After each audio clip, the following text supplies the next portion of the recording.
Hello जी, welcome back to my channel Educare academy by Mandeep ma'am. आज मैं आप लोगों के लिए एक बार फिर से क्वेश्चंस लेकर आई हूँ जो है 6/9/2021 शिफ्ट 2 पार्ट 2। शुरू करते हैं क्वेश्चंस को बिना टाइम वेस्ट किए, क्योंकि आप सबको पता है नो बकबक ओनली फैक्ट झटपट। तो दोस्तों, पहला क्वेश्चन है हमारा, मृदा संस्तर स्थितियों में आर परत का डैश प्रतिनिधित्व करती है। सॉइल हॉरिजॉन्स कंडीशंस में जो आर लेयर है वो क्या रिप्रेजेंट करती है, ये बताना है। वो रिप्रेजेंट करती है समेकित चट्टानें रिप्रेजेंट करती हैं।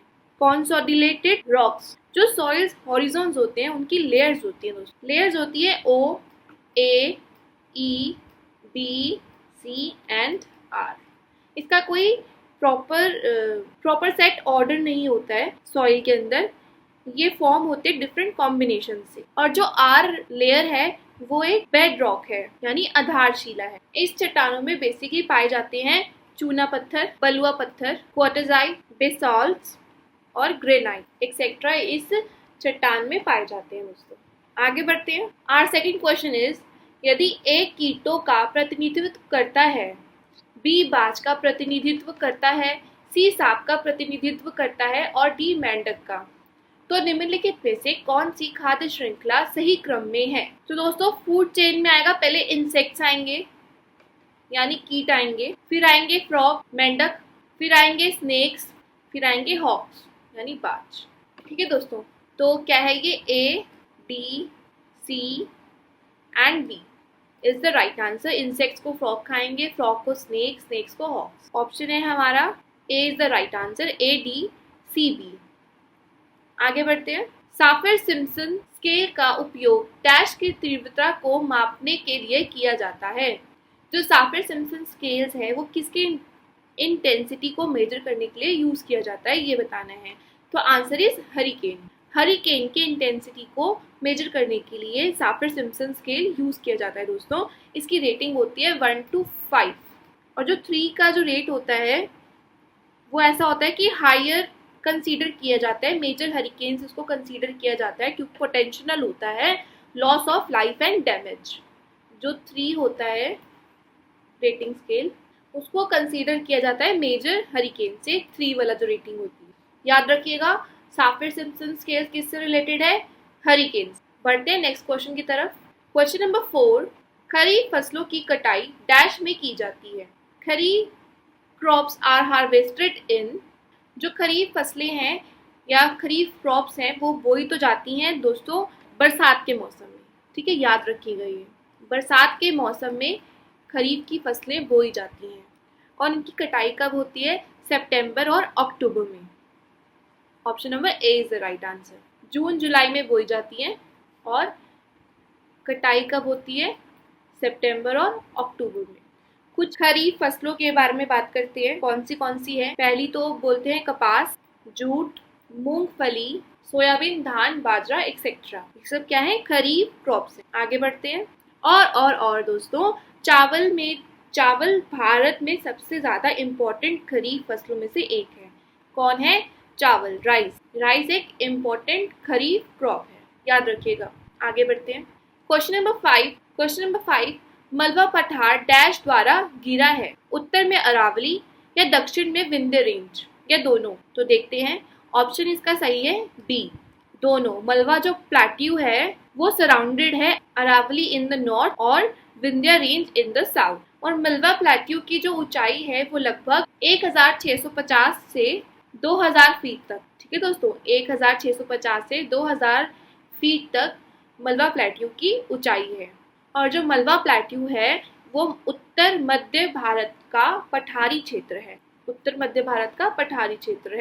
क्वेश्चन नंबर 6, 2005 में प्रक्षेपित भारतीय उपग्रह कार्टोसैट एक डैश है। The Indian satellite Cartosat 1 launch in 2005 is ये है अर्थ ऑब्जर्वेशन सैटेलाइट यानी पृथ्वी अवलोकन उपग्रह। ये लॉन्च हुई थी 2005 में। ये एक इंडिया का फर्स्ट रिमोट सेंसिंग सैटेलाइट था जो कैपेबल था प्रोवाइड करने के लिए इन ऑर्बिट स्टीरियो इमेजेस। ये प्रोवाइड करता था ऑर्बिट स्टीरियो इमेजेस। ये इंडिया का फर्स्ट रिमोट सेंसिंग सैटेलाइट था जो प्रोवाइड करता था ऑर्बिट में स्टीरियो इमेजेस, यानी कि उपग्रह के कक्षा में जाकर स्टीरियो इमेजेस को प्रदान करता है। और ये इसरो द्वारा लॉन्च किया गया था। किसके द्वारा? इसरो द्वारा, भारतीय अंतरिक्ष अनुसंधान संगठन इसरो। और ये NTRO द्वारा संचालित होता है। NTRO द्वारा संचालित है और इसरो द्वारा लॉन्च किया गया। क्वेश्चन नंबर 7, निम्नलिखित में से कौन सी हुगली औद्योगिक क्षेत्र की प्रमुख निर्यात योग्य वस्तु है? ये बताना है कि major exportable commodity of the Hooghly industrial area क्या है? तो वो है जूट। याद रखिएगा, jute is the right answer. Hooghly industrial area है जो वो इंडिया का oldest and second largest industry area है जो कि सिचुएटेड है बैंक ऑफ रिवर हुगली। ये सबसे पुराना और दूसरा सबसे बड़ा औद्योगिक क्षेत्र है। ये सबसे पुराना और दूसरा सबसे बड़ा औद्योगिक क्षेत्र है। भारत में सबसे पहले जो जूट मिल स्थापित हुई थी वो भी इसी एरिया में हुई। और दोस्तों, जो जूट है वो सबसे ज्यादा किफायती और प्राकृतिक रेशों में से एक है। क्वेश्चन नंबर 8, निम्नलिखित में से कौन सी एक स्थलीय आपदा है? तो दोस्तों, लैंडस्लाइड। स्थलीय आपदा तो लैंडस्लाइड हुई ना। Option number B is the right answer. Question number 9, Koppen के भारतीय जलवायु के वर्गीकरण के अनुसार जलवायु कोड जलवायु प्रकार का कौन सा युग्म सही है? तो दोस्तों, आंसर है ऑप्शन नंबर सी, AS उष्णकटिबंधीय नम, यानी ट्रॉपिकल मॉइस्ट। कॉपन है, उसने क्लासिफिकेशन दिया था इंडिया के क्लाइमेट को, जिसके अंदर क्लाइमेट कोड और क्लाइमेट टाइप दिया था। क्या दिया था? क्लाइमेट कोड, जलवायु कोड और क्लाइमेट टाइप, जलवायु प्रकार दिया था। तो जो AS है वो उष्णकटिबंधीय नम यानी ट्रॉपिकल मॉइस्ट है। उष्णकटिबंधीय नम है जो वो एक प्रकार की जलवायु है दोस्तों जो ग्रीष्म ऋतु में होती है। इस प्रकार के जलवायु में ग्रीष्म ऋतु होती है तथा और 3/4 वर्षा सितंबर अक्टूबर के मंथ में प्राप्त होती है। और ये भारत के ऐसे टाइप के जो जलवायु है वो कोरामंडल के तटीय क्षेत्रों में पाई जाती है, तमिलनाडु में बेसिक। इन्होंने ना क्लासिफिकेशन दिया कैपिटल लेटर में, जैसे ACDE उसको दिया classification humid area, humid climate से डिनोट किया। B को डिनोट कर दिया उन्होंने ड्राई क्लाइमेट से। ऐसे ही FMW और S है। ठीक है, कभी डिटेल में समझाऊंगी, एक स्पेशल अलग से आप लोगों को वीडियो बनाकर मैं ये दे दूंगी इस चीज। क्वेश्चन नंबर 10, अवधि के आधार पर खतरों को 2 प्रमुख श्रेणियों में विभाजित किया गया है। निम्नलिखित में से कौन सा ढंग सही से सुमिलित है? छोटी अवधि का खतरा टॉर्नेडो, लंबी अवधि का खतरा हिमस्खलन। तो फ्रेंड्स, ये दोनों ही ऑप्शन सही है। Option number C is the right answer. छोटी अवधि का जो खतरा है वो टॉर्नेडो है और लंबी अवधि का खतरा हिमस्खलन है। क्वेश्चन नंबर 11, निम्नलिखित में से गैसों का कौन सा संयोजन वायुमंडल में उनके प्रतिशत के अवरोही क्रम में सही ढंग से अनुक्रमित है? सीक्वेंस में बताना है, असेंडिंग ऑर्डर में, परसेंटेज जो भी है एटमॉस्फेयर में उसके अकॉर्डिंग असेंडिंग ऑर्डर में लगाना है दोस्तों gases. Option number A is the right answer. Hydrogen, methane, argon and oxygen. Hydrogen है 0.00005%, मीथेन है 0.00017% और आर्गन है 0.9% और ऑक्सीजन है 21%। असेंडिंग ऑर्डर में लगाना था तो option number A is the right answer. Question number 12, निम्नलिखित में से कौन सी कोरामंडल तट के खारे पानी की दूसरी सबसे बड़ी झील है? Second largest salt water lake बताना है जो है कोरामंडल कोस्ट पर। तो आंसर है पुलिकट झील। It is located in Andhra Pradesh in India. याद रखिएगा, आंध्र प्रदेश में है ये आंध्र प्रदेश के दक्षिण पूर्व हिस्से से तमिलनाडु के निकटवर्ती हिस्से तक फैली है। याद रखिएगा। और दोस्तों, लोकटक झील है वो मणिपुर राज्य में स्थित है और ये मीठे पानी की झील है। कोलेरू झील वो है आंध्र प्रदेश में, ये मीठे पानी की एक बड़ी झील है। याद रखिएगा, ये भी आंध्र प्रदेश में है और ये मीठे पानी की बड़ी झील है। और रेणुका झील ये हिमाचल प्रदेश में है और ये भी मीठे पानी की झील।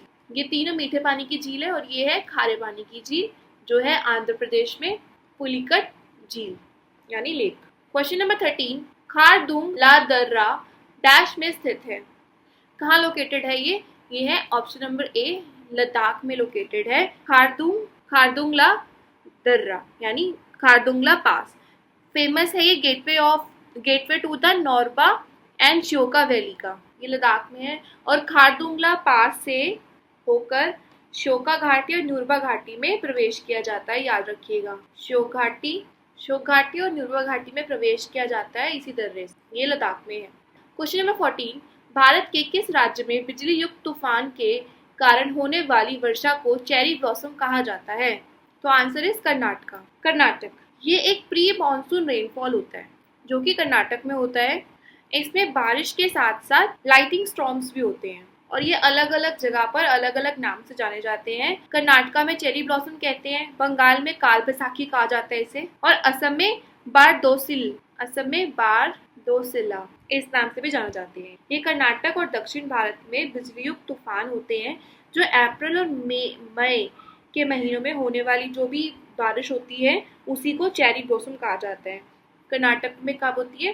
अप्रैल और मई में। कहा ना मैंने प्री मानसून रेनफॉल है ये, तो अप्रैल मई में हो जाता है। आगे बढ़ते हैं। क्वेश्चन नंबर 15, एक प्रकार की कृषि जिसमें एक एकल फसल एक बड़े क्षेत्र में उगाई जाती है डैश कहलाती है। A type of agriculture in which a single crop is grown over a large area is called obviously वर्षारोपण कृषि, प्लांटेशन एग्रीकल्चर। ये एक ऐसा एग्रीकल्चर है जिसके अंदर एक सिंगल क्रॉप को बोया जाता है, ग्रो किया जाता है, वो भी large area. It is a type of a commercial farming. इसके अंदर चाय, कहावा, कोको, नारियल, रबड़, केला, मिर्ची, मसाले एक्सेट्रा प्रोड्यूस किए जाते हैं, उत्पादन किया जाता है। ये कैश क्रॉप होती है। क्या होती है? नकदी फसलें को बगाती कृषि भी कहा जाता है दोस्तों। आगे बढ़ते हैं। क्वेश्चन नंबर 16, एक पूरी तरह से फैला हुआ क्लाइमोग्राफ दी गई जलवायु परिस्थिति में से किसका प्रतिनिधित्व करता है? तो ये करता है ब्रिटिश प्रकार का।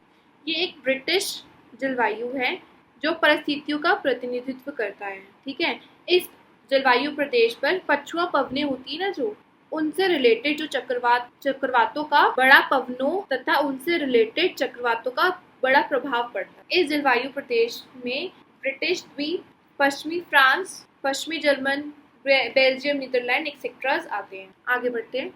क्वेश्चन नंबर 17, वेबर के औद्योगिक अवस्थिति मॉडल के अनुसार न्यूनतम परिवहन लागत का बिंदु ज्ञात करने के लिए निम्नलिखित में से किस कारक का आकलन किया जाना चाहिए? अवस्थिति की दूरी, परिवहन किए जाने वाला भार। तो वेबर के अकॉर्डिंग इंडस्ट्रियल लोकेशन मॉडल के अंदर कौन से फैक्टर होने चाहिए ताकि जो ट्रांसपोर्टेशन है उसका जो कॉस्ट है वो मिनिमम हो जाए?